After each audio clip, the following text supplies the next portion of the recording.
ভূমিকা ছাড়াই আমি দু একটা কথা বলতে চাই।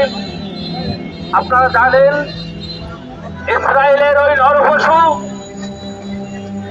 ইসরায়েলের ওই রক্ত পিপাসু, ইসরায়েলের ওই খুনি শৈল শাসক নেতানিয়াহু আমার মুসলিম ভাই ফিলিস্তিনিদের উপরে যে এরকম নরহ গণহত্যা চালিয়েছে, এটা কোনো মুসলমান সহ্য করতে পারে না। অনেকে আমরা কিন্তু আল্লাহর কাছে দোয়া করি, এটা আমি নিজেও শুনেছি, আল্লাহর একটা বার আবাবিলকে পাঠাও। সেই আবাবিল কাবা শরীফকে রক্ষা করার জন্য আবাবিল আল্লাহ পাক পাঠিয়েছিলেন। আমি বলতে চাই না, তখন মুসলমানের সংখ্যা কম ছিল, এখন বিশ্বে 200 কোটি মুসলমান আর মাত্র 150 কোটি 1.5 কোটি ইহুদি।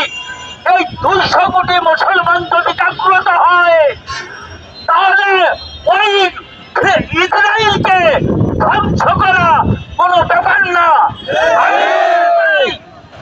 আমার বর্তমান সরকারের প্রধান উপদেষ্টার কাছে আজকের এই সমাবেশ থেকে আমি আবেদন রাখতে চাই, আমরা বাংলাদেশ থেকে 10 লক্ষ মুসলমান আমাকে লয়ে যাব ইসরায়েলকে ধ্বংস করার জন্য। বাকির মতো ওই ইসরায়েলকে ধ্বংস করবো। আমাদের মুসলমানদেরকে কিছু প্রশিক্ষণ দিয়ে, অস্ত্র দিয়ে ইসরায়েলে পাঠান। একই নেতানিয়াহু কত শক্তি দাঁড়ানো আছে।